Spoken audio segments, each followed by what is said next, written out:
नमस्कार, आप देख रहे हैं राजनीति 24 न्यूज। आइए डालते हैं इस वक्त की बड़ी खबरों पर नजर।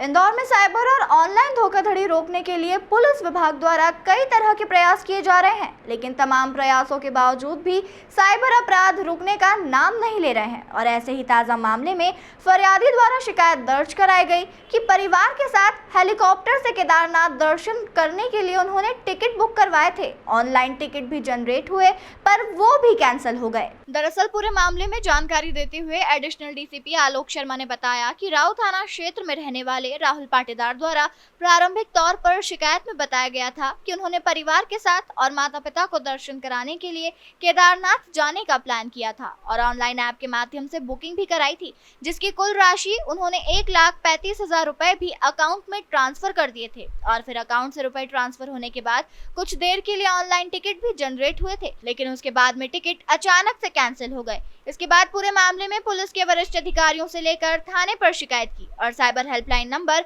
1930 पर भी शिकायत की गई, जिस मामले में पुलिस ने शिकायत के आधार पर जो अकाउंट नंबर और जो ऑनलाइन ऐप के माध्यम से नंबर पर बात हुई थी उसकी जांच पड़ताल शुरू कर दी और जिस अकाउंट में रुपए ट्रांसफर हुए थे उसको सीज करने की बात भी की जा रही है। यह पहला मामला नहीं है कि तीर्थ दर्शन के नाम पर ऑनलाइन धोखाधड़ी हुई हो।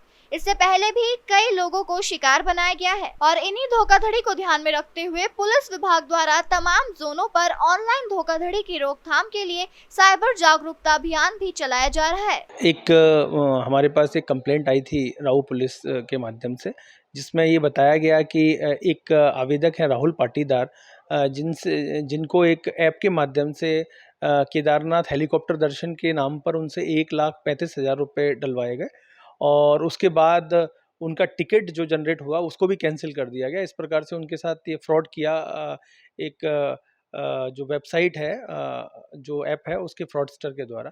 इस पर पुलिस के द्वारा तत्काल मामले का संज्ञान लेने के साथ इसमें 1930 पर शिकायतकर्ता की कंप्लेंट डाल दी गई है। साथ में हमने इस नंबर को भी, जिस नंबर के थ्रू ये एक्टिवेट हुआ था, उस नंबर को भी ट्रैक करना और उसके संबंध में आवश्यक कार्रवाई करने का भी हम लोग प्रयास कर रहे हैं।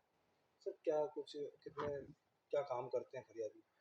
ये लोग केदारनाथ दर्शन के लिए टिकट्स बुक किए थे और ये व्यक्ति जो है, जो लोग हैं, ये राऊ क्षेत्र के रहने वाले हैं और इनको इस प्रकार से बताया गया था कि इस ऐप में जो है वो रियायत रेट में इनका जो बुकिंग है वो की जा सकती है हेलीकॉप्टर दर्शन के लिए, जिसके झांसे में आकर के इन लोगों ने उसमें पेमेंट किया।